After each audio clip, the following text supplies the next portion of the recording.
So, thinking like a writer, this poses a whole new set of problems. So a big issue in the classroom is that reading on its own is not enough preparation for writing. It's not enough just to read books with students and enjoy the meanings in those books to provide students with the resources they need in order to write. So by way of analogy, we can think of a cake. Let's think of a fancy cake, a Black Forest cake.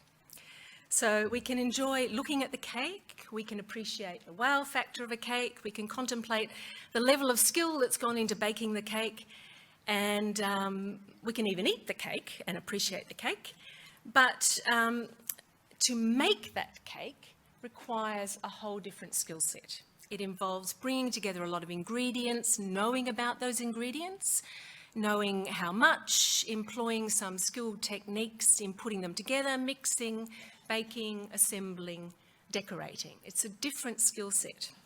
So similarly, in reading a book, we can intuitively appreciate, for example, the suspense involved in the three billy goats gruff, which is the image on the left there, as we worry that the first little billy goat and then the middle little billy goat and then the big billy goat might get eaten by the big nasty troll.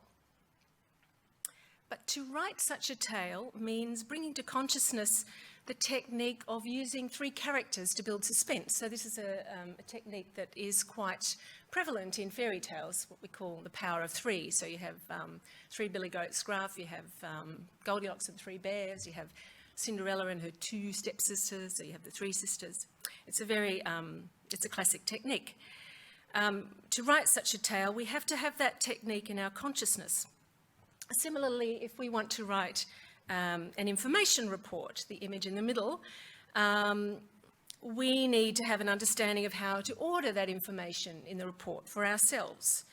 And in reading a longer imaginative text, we can intuitively enjoy how a writer builds settings, characters, likeable or unlikable, how they create empathy with the reader. But any kind of writing of an imaginative text like that involves being able to make choices about which words to put, what order to put them in, how to structure, and so on. So we can't just expect that students intuitively know how to make these word choices. If we do, we're potentially setting them up to fail. For most students, we need to make this kind of knowledge explicit. That's our job, and it happens through what we say.